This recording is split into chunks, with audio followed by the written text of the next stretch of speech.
Hey, welcome to ACF Church, and we're so glad that you're with us watching this message online. And our hope is that it would encourage you to be more like Jesus and walk closely with Him as an apprentice of Christ. And our hope is to give away all of these resources for free as much as possible. It takes a lot of time and energy and people to make that happen. And if you'd like to support the mission of God financially for ACF Church, you can go to acfak.org and you can give there. Now enjoy the Word of God proclaimed.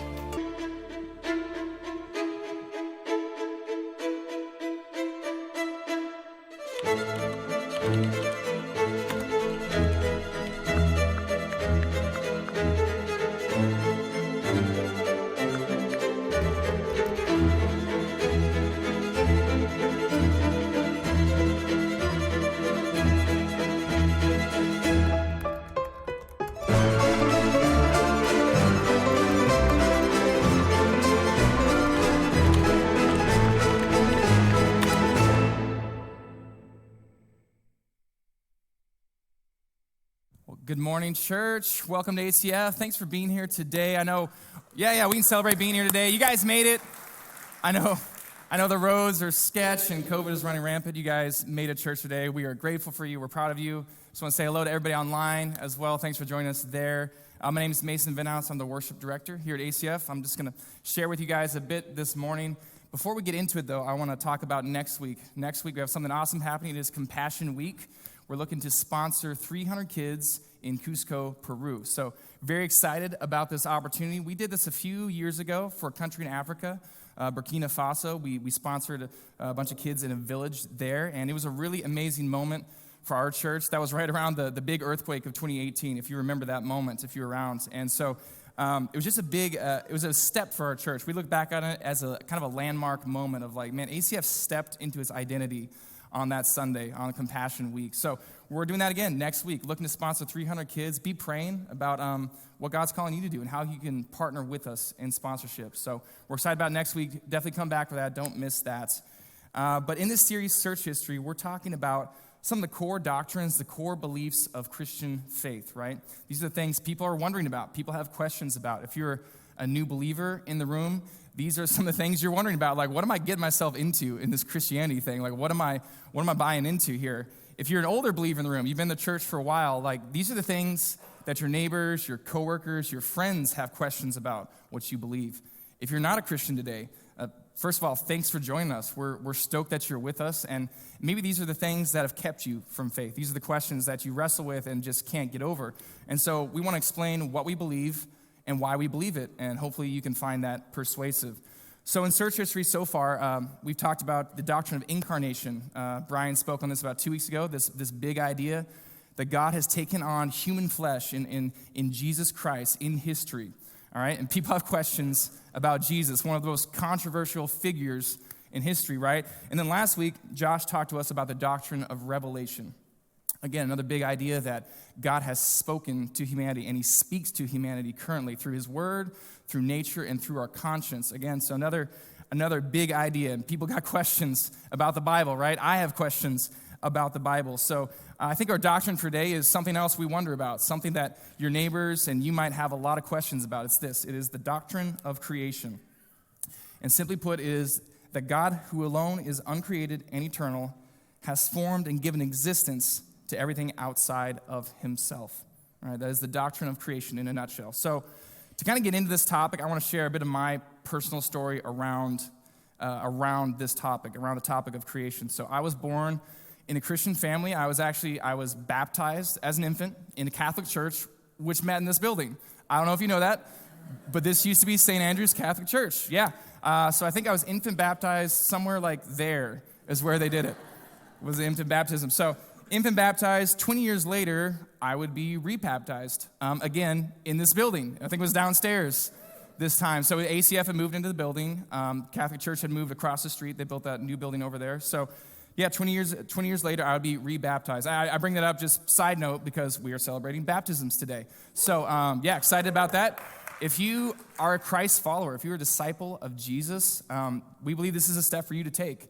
we see in Scripture that people say yes to Jesus, next thing, they get baptized, all right? So anytime during the sermon, you can head out to the lobby. There's a banner there, and there's some volunteers that want to help you get checked in, help you get baptized today. So feel free to do that anytime during the sermon. I won't be offended, okay? All right, but back to my story. So, yes, raised in the Christian church. We left the Catholic Church when I was about 9 years old, okay? And kind of adopted more of a Protestant evangelical faith, kind of what we have here at ACF. And this whole time, too, I was homeschooled. I was homeschooled all the way growing up, all the way through high school. And in that kind of milieu, that kind of evangelical, homeschooled milieu, this is what I learned about creation. I picked up this impression that science and Christianity were at war on this topic, right? Science and Christianity are at war, like we're under assault from modern science. We got to defend ourselves against them. That's the impression I got. And so words like, terms like the Big Bang, evolution, this stuff, these were like dirty words, okay? We don't go there. These are like the works of the devil. Even Jurassic Park was like kind of edgy, all right? All right, so that's the milieu. I'm sorry, Jed, I know that's hurtful to you, but that's the reality of what I grew up with. And so I was taught a very, very literal, very straightforward interpretation of Genesis, and maybe this is what you were taught as well, okay? That, God created everything in that creation week, and that was 7 literal 24-hour days, all right? And then if you do the math on the genealogies in the Old Testament, it comes out to about 6,000 years ago is when God made everything, all right? That's the picture I got, and that's what I believed. I bought into that growing up all the way through high school, and that was all fine and dandy. Then I graduated high school, and I started to get out into the world, out of that homeschool bubble a little bit, and I started to experience some real cognitive dissonance, some real conflict on this question, because I'm meeting real people, real flesh and blood people that disagree with me, all right? Friends, teachers at college, saying things like, well, of course, the universe is billions of years old, right? And of course, humans, we evolved from monkeys. Science has shown that. I'm hearing all these things. Actually, I remember once in anthropology class, the first day of class, professor just called this out. She says, hey, who here believes that the earth is billions of years old? And most of the class raises their hand. Follow-up question, well, who here believes that the earth is a few thousand years old? And I sheepishly kind of raised my hand. And there's a few others with me, but we're the minority. We are definitely the minority, and that was a hard moment. That was a tough moment because I realized I'm just out of sync with society, or at least the rest of this classroom, on this question. And that led to some questions and some doubts of like, am I the crazy person here? Like, am I deluded? Am I like the flat earther in the room? Like what's going on? And what does this mean about the Bible? Is this a bunch of fairy tales? Have I been taught incorrectly? What's that mean about Jesus? Is Jesus who he said he was? Is there a God at all? Like, I started to go down that downward spiral a little bit. And maybe you can resonate with my story there, right? Maybe it wasn't about creation, but other issues around faith, right? You were given a set of beliefs. At some point, those beliefs came into question. They came into serious conflict, and your faith started to unravel. Lately, people have been calling this process deconstruction.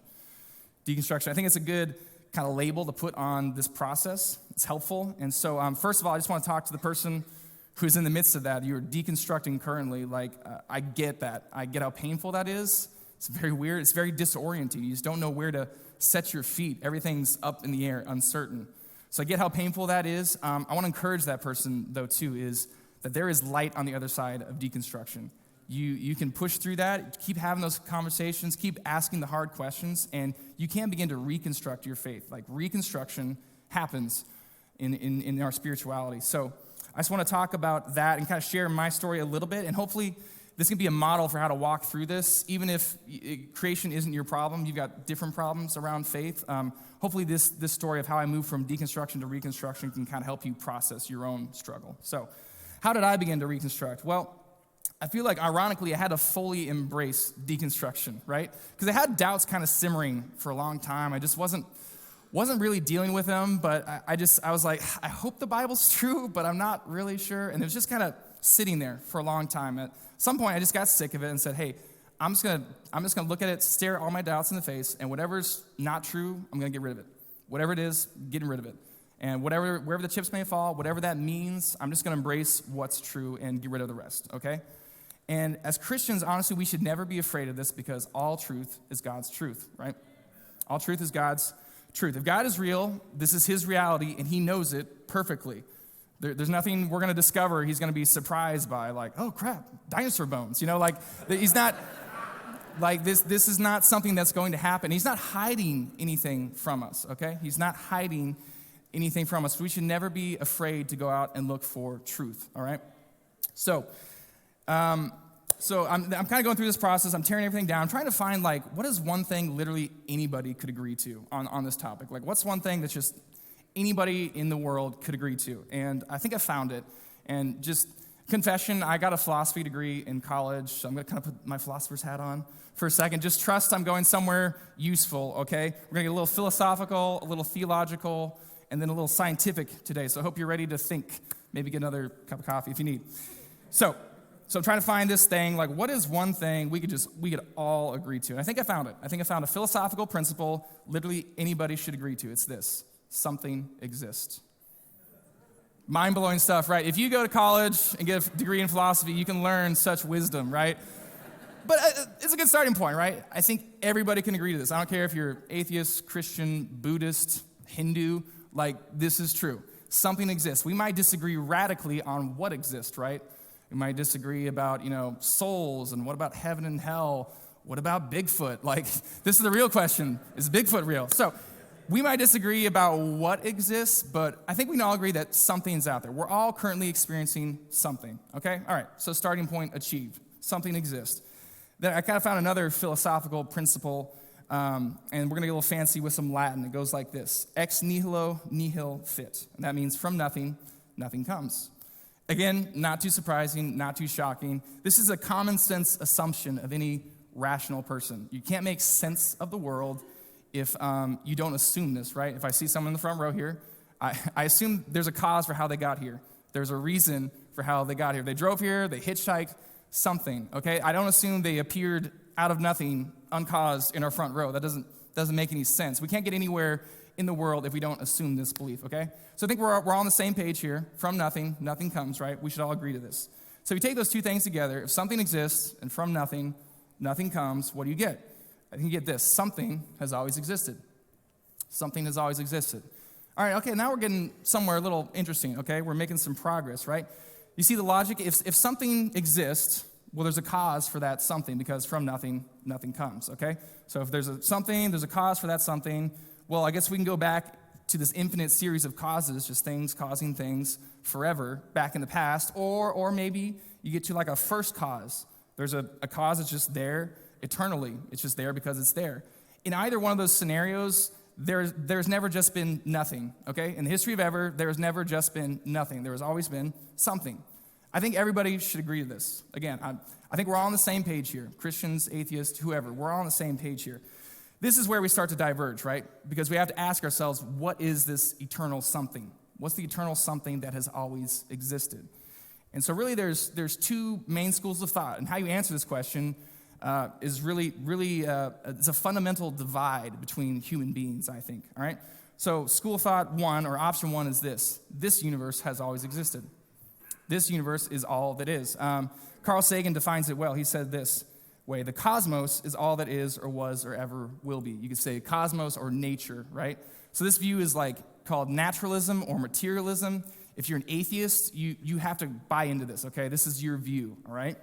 What's our other option? Option two is this: something beyond this universe has always existed, all right? So any sort of religion, any sort of theistic religion believes in this. They believe in a transcendent cause. There's some sort of God or gods maybe. They exist eternally, and they created our finite universe, right? So I just want to make it super clear, like, these are kind of your only two options. You have to buy into one of those camps, all right? There's no getting out of this. There's something eternal, and you have to decide what that thing is. So hopefully as a church, it's pretty obvious where we stand, all right? We're with option two. We believe in a transcendent creator, a God who's eternal, outside of our reality, but he created us in our reality, okay? And we see this affirmed right in the very first verse of the Bible.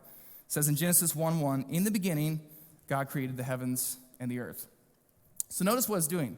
It's negating option one, that view, that naturalism view, right? It's saying, no, the universe isn't eternal. This heavens and this earth, it had a beginning, okay? So it's negating that option right from the get-go, and by implication, it's saying that, so God is this eternal something that created our finite reality, right? So that's right from the get-go. The Bible is establishing that, and we see that over and over again throughout Scripture. A really important moment where this comes to light is Exodus 3:14, and this is where God is talking to Moses in the burning bush.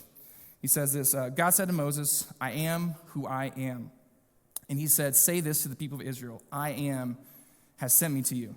This is like a huge moment of God's self-revelation to Israel and to humanity.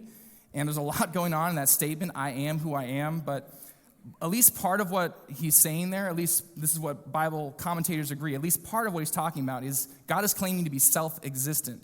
He's claiming to be uncreated in this statement. He's saying, I am because I am, and you're not going to find another cause outside of me for my existence.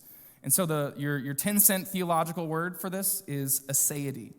Aseity is the quality or state of being self-derived or self-originated. You could say self-caused or self-created too. So God is saying he simply is because he is, and that's that. All right, there's no other further explanation. He is the stopping point, okay, for all explanation. Now, this may seem like a crazy statement to you, right? Like, this is the classic kid question, like, who made God, right? It's impossible for us to imagine, I think, something eternal, something that just is there because it's there, uncreated. We can't really get our minds around it. And so I get this is a little hard to swallow sometimes, but I think you're stuck with this problem no matter what you believe, okay? If God isn't the I am who I am, if you reject God, then you have to believe nature is this I am that I am. Like, if God didn't create nature, then I guess nature created itself, and it's there because it's there because it's there. Like, I can't really grasp that either. Like, I can't fully imagine that or conceive that. So I don't think either side has a real advantage when it comes to this aspect, okay? And incidentally, Jesus claims to be the I am in the book of John. Jesus says this in John 8:58.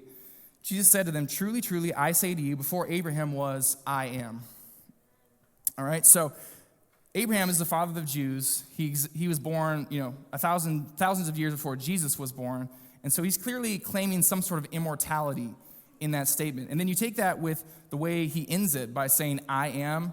Again, most biblical commentators, they agree that Jesus is saying, hey, I'm that same being that appeared to Moses in the burning bush. I'm that I am who I am. I'm the same God that talked to Moses. All right? So this is really like at a bedrock, basic level, what a Christian needs to believe about creation, all right? And this is what we as a church affirm. We affirm that an eternal, uncreated God created this finite universe and that this God has been revealed in Jesus Christ, all right? It's like a bedrock, basic level, what Christians believe on this. So that's kind of like the philosophical setup, right, of like, well, we have to believe in something eternal. Here's a theological answer, okay? God is that eternal something. He claims to be that in the Bible. But if you're in that point of deconstruction, and you're not sure how much you trust the Bible, kind of where I was, maybe just looking at more Bible passages isn't going to like lock this in for you, all right?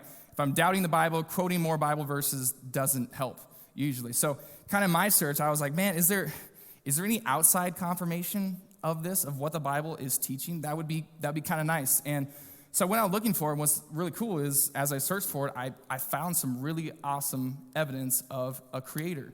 Found some really good evidence. I want to share a few of these pieces, these arguments to you. So the first one is this. Remember that scary old word, the scary old term, Big Bang? Well, it turns out the Big Bang is a big win for creation. I really believe that. The Big Bang is a big win for creation. This is a big misconception, I think, in the church and outside of the church. All right, like I kind of shared, like myself growing up in the church, I got this impression the Big Bang is like the atheist thing. We don't go there. We're going to talk about that. And I heard the same thing from Christians people outside the faith, non-Christians. They would say things like, I don't need to believe in a creator. The Big Bang explains everything. It really doesn't if you look at it and you look at the history around this question. So to kind of set this up for you, the Big Bang theory gets put forth in 1931 for the first time, all right? Up until that time, kind of 19th century science, this is what they assumed about the universe. They thought the universe basically looks like it does now. It has always looked like that. Again, it's kind of that eternal universe idea. The cosmos is all that was or is or ever will be. Like, what you see now is kind of what you get all the way back in the past forever. That's what they kind of assumed.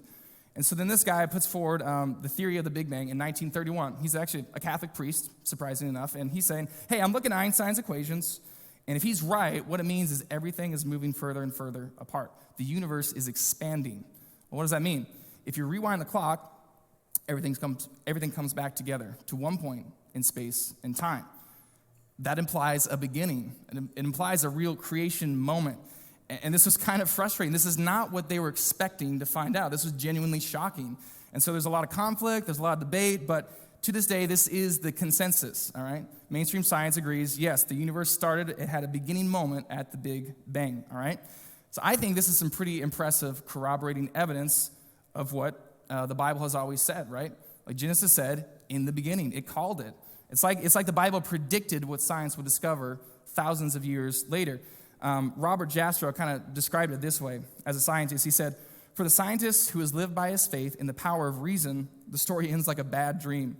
He has scaled the mountains of ignorance. He's about to conquer the highest peak. As he pulls himself over the final rock, he is greeted by a band of theologians who have been sitting there for centuries." I love that quote. No, that was kind of how it felt. If you were a scientist who wasn't super friendly to Christianity, like, this is genuinely frustrating. This is not what you were expecting to find out, okay? Another cool piece of evidence is called the fine-tuning of the universe, all right? Fine-tuning, or the fine-tuning argument, you might see it referred to this way. And this gets real technical real quick. It's kind of beyond my limited understanding, but I just want to relay the gist of it. This is what the smart people are saying, okay? This is what the smart people are saying about the fine-tuning of the universe. So basically, it's like this. Scientists have discovered a number of constants, okay? These are just numbers. These constants in the laws of physics that if you had shifted them just infinitesimally, we would not have a universe hospitable for life, okay? So I'll give you an example. There's something called the cosmological constant, all right? And that controls that expansion rate of the universe we were talking about. And that has to be accurate to 1 part in 10 to the 120th power. I know, it's math in church, it's a little early, it's okay. It's okay. That just means that this number has to be accurate out to the 120th decimal point, all right? And that looks something like this. I counted those out, 120 zeros, okay? So saying that number has to be exactly right to that last zero, all the way out to that place. If you shifted it up just a fraction, just out there, the 120th decimal place, if you shift it up just a little bit, the universe flies apart. Everything just expands too fast, and nothing can come together and interact. You don't get any chemistry, nothing interesting happens. It's a very boring universe. If you shift that number down just a little bit, the universe would have just expanded and collapsed instantly. Like, your universe is over in a second. Very boring universe. You definitely don't get us here talking, okay, intelligent life having a conversation. And as far as we can tell, like, there's nothing necessary about these numbers. You can plug in any old number, the equation works, but it just has radical impact on our universe, okay? And so scientists, they discovered about like 30 of these different numbers, as far as I could research, okay? 30 of these numbers, and I get it's all a bit abstract, so the best way I've seen to imagine this is imagine yourself, you've got a universe generator, okay? It's this engine, and you crank this bad boy up, and it spits out a universe for you, okay? So on this engine, imagine you've got 30 dials. Those are like those 30 constants, okay? Every one of those dials has to be about that perfect, right all the way out to the 100th whatever decimal place, okay? If you just bump one of those dials, your universe doesn't work. You probably won't get life, you might not get chemistry, you might not get like anything, okay? And so the odds here are insane. Even just one of these is pretty impressive odds. If you take 30 of those different numbers, it's stupid. It's silly odds. And so this cries out for an explanation. Like, how is this the case? Well, if you believe in a creator, that you have a ready-made explanation. Well, of course, God can do that. He can set up all the parameters and design it just right. He knows what he wants, so he sets up the universe to get his result. Like, this isn't a problem if you believe in a creator. If you don't believe in a creator, you're trying to explain this without some sort of cause outside the universe, like, you've got real problems. Again, the odds are silly. And so this is a live debate amongst scientists. It's a question they're dealing with, but this is the consensus. It's like, yeah, our universe is fine-tuned for life, and they're trying to find ways to explain this. A quote from Fred Hoyle, who's an astrophysicist, he said this: "A common sense interpretation of the facts suggests that a super intellect has monkeyed with physics, as well as chemistry and biology, and that there are no blind forces worth speaking about in nature." I love that. It's one way to think about God, right? A super intellect monkeying with physics. You've probably heard of Stephen Hawking, right? Famous physicist, cosmologist. He said this about this problem. He said, "The remarkable fact is that the values of these numbers seem to have been very finely adjusted to make possible the development of life." The Bible says it this way: "The heavens declare the glory of God. The skies proclaim the work of his hands. Day after day they pour forth speech, night after night. they reveal knowledge. The creation itself, it bears witness to the expert craftsmanship, artistry, and engineering skill of its creator. And most of us, we have like an aesthetic or intuitive experience of this. We have some intuition about this, right? Josh kind of talked about this last week, that God speaks to us through nature. We all have those moments of looking at a sunset or you see a newborn baby, and this is just too beautiful. There has to be a designer. This is just all too beautiful. There has to be some purpose behind this. What's cool is if you look into the hard science around this, that intuition gets borne out. Like there is real design and beauty and intention in the very structure of our universe, in the very math that's running everything. There's real evidence of design. So both those were like really helpful in my reconstruction process, kind of finding those things. I'm like, I feel pretty justified in believing in a creator, okay? I feel pretty good about that now. So kind of rebuilding my faith to some extent. And really what I learned is this, is that science and Christianity are not at war. Despite reports to the contrary, they're not at war. A book I read kind of in this time said it this way: there is superficial conflict but deep concord between science and theistic religion, but superficial concord and deep conflict between science and naturalism. What he's saying there is like, yes, we've got some conflicts, we've got some points of tension between science and Christianity, but these are superficial problems. They're actually shallow problems. At the deeper levels, there's lots of concord and mutual support and agreement. And we've kind of talked about this in this series already a little bit. Brian touched on this a few weeks ago, this idea that laws imply a lawgiver, right? He asks these questions like, why does your heart just keep on beating? It always does it. We never think about it.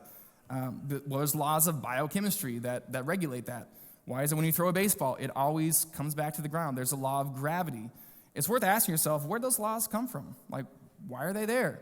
It doesn't have to be that way. We take that for granted, that of course universes have regular, orderly laws. It doesn't have to be that way. It could just be chaotic and random, completely unpredictable.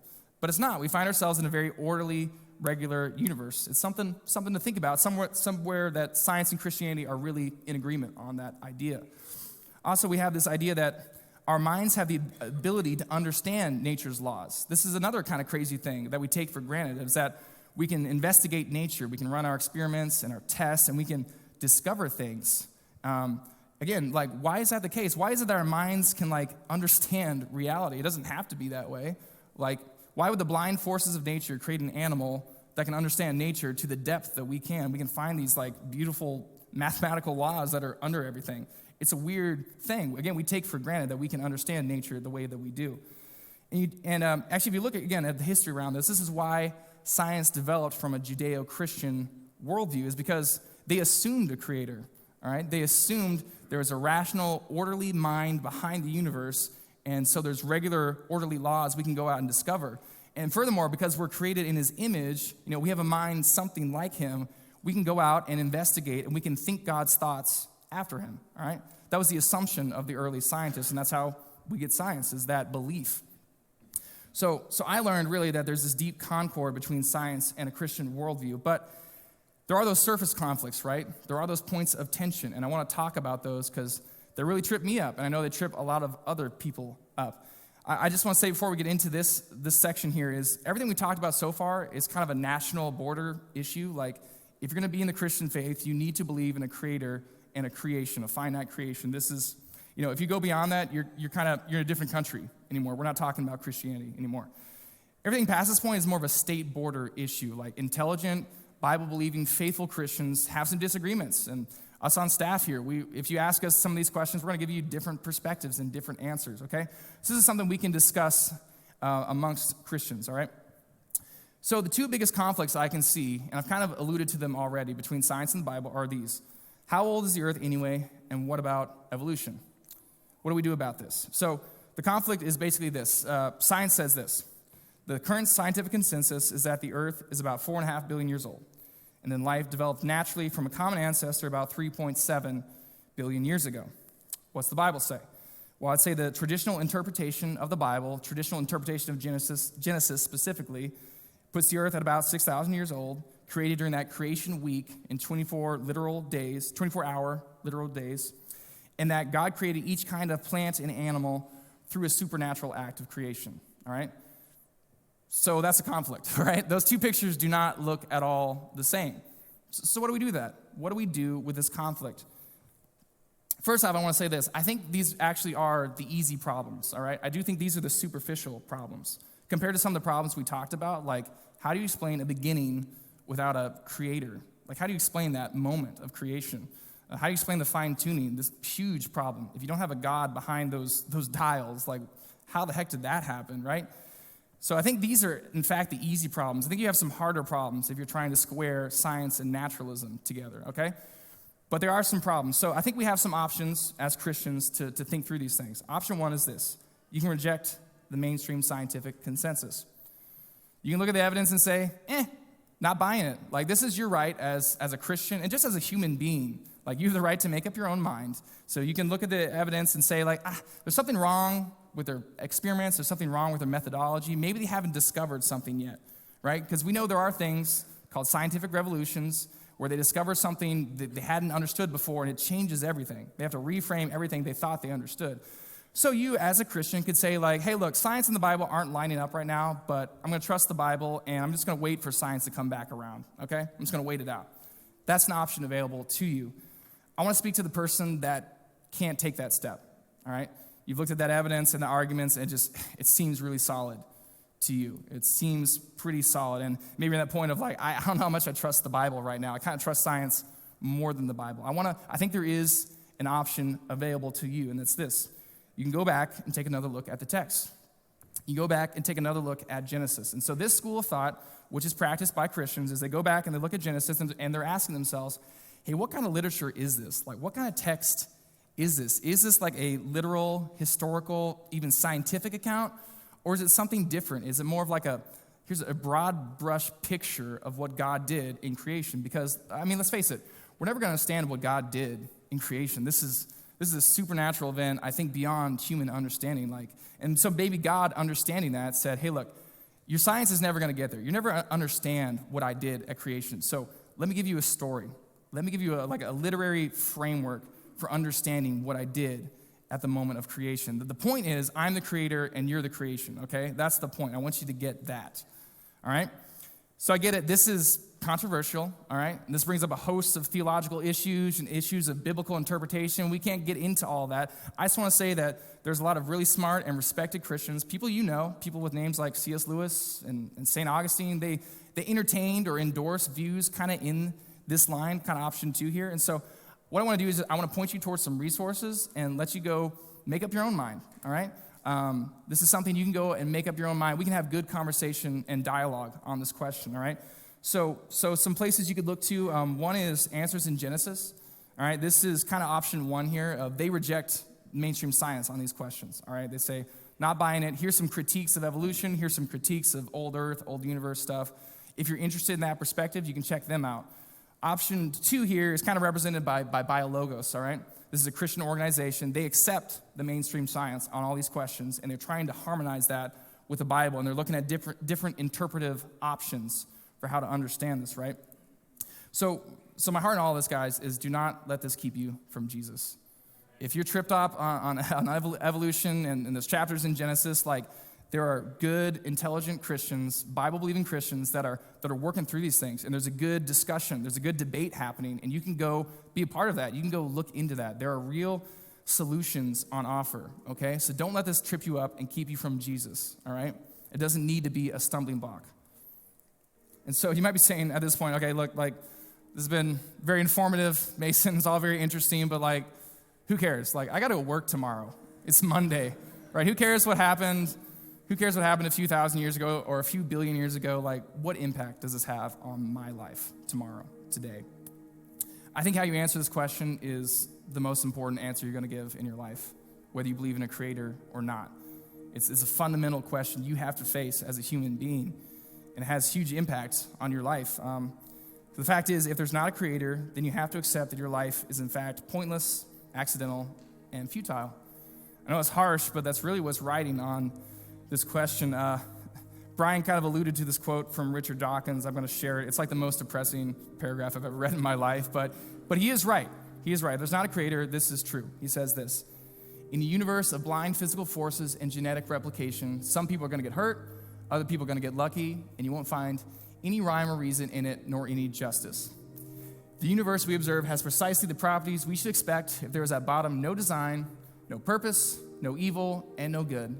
Nothing but blind, pitiless indifference. I don't think Richard's very fun at parties. Like, what a buzzkill, man. What a buzzkill. But, like, he's right. Like, he is absolutely right. If there's not a creator, this is what your life's like.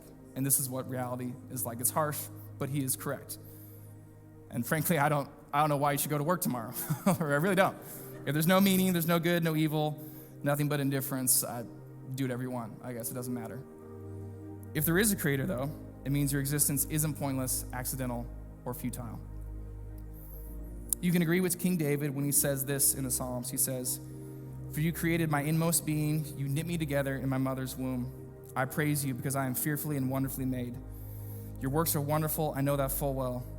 My frame was not hidden from you when I was made in the secret place, when I was woven together in the depths of the earth.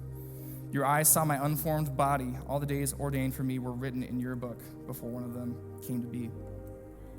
See, having a belief in a creator means you can face tomorrow with confidence that God has a purpose and a plan for your life. You're not an accident because nobody is an accident. No life is an accident. The entire universe is infused with purpose, with design, and with destiny.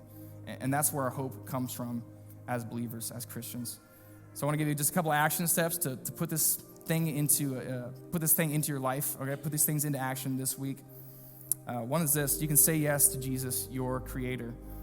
We believe in a God who didn't just create the universe and walk off and do other things. No, we believe he stepped into our reality because he wants a relationship with us. He wants a relationship with you. So we always want to give you a chance to say yes to Jesus. We believe he is your creator and he wants to know you. You could get baptized today. As we said before, like, we are celebrating baptisms today. This is for anybody who's a Christ follower. If you've said yes to Jesus, your next step is get baptized. We see in the Bible, it's not a long, drawn-out process. It's just say yes to Jesus and go public with it. Proclaim it publicly through the act of baptism. So you can head out to the lobby right now, and we got people there that want to get you checked in, help you get baptized today. 3, you could reach out to a mature Christian about a faith question I have been struggling with. Maybe creation isn't your thing. Maybe it's something else about faith that you're just wrestling with. Don't let those doubts just sit there. All right? I think that's the worst thing you can do. Like, bring those doubts out in the open. Have a conversation about it. Go look for some answers, okay?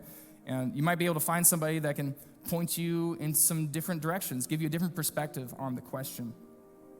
And lastly, you could do this. You could begin your Reconstruction journey.